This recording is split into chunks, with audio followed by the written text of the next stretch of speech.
Next, I will show you how to use a centrifuge in order to separate our solids from our liquid stream.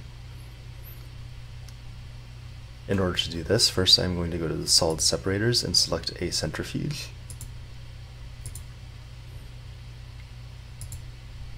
And I'm going to route our product stream from the crystallizer into the centrifuge.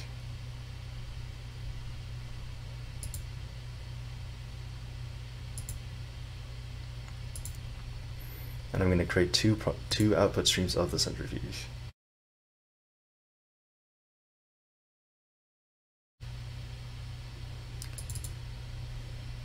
Now we can go into the centrifuge and select our parameters.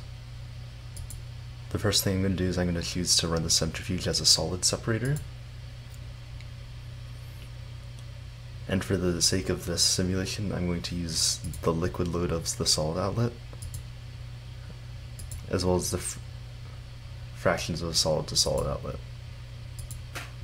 So in this case, our centrifuge is separating 99% of our solids into the solid outlet, and the solid outlet will have 0.5% retained benzene in its stream.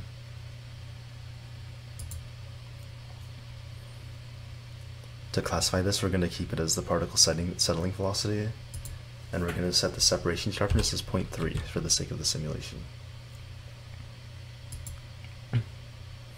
We're going to set our pressure of our centrifuge as 1, and we're going to say that the temperature change within the centrifuge is 35 Celsius. From here, we should be able to return to our flow sheet and run the simulation.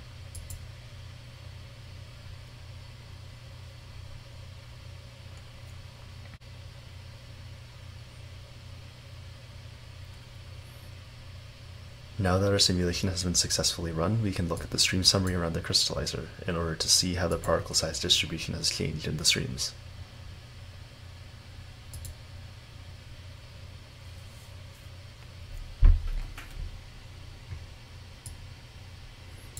If we go to the CIPSD substream class of the centrifuge, we can look at the particle size distribution.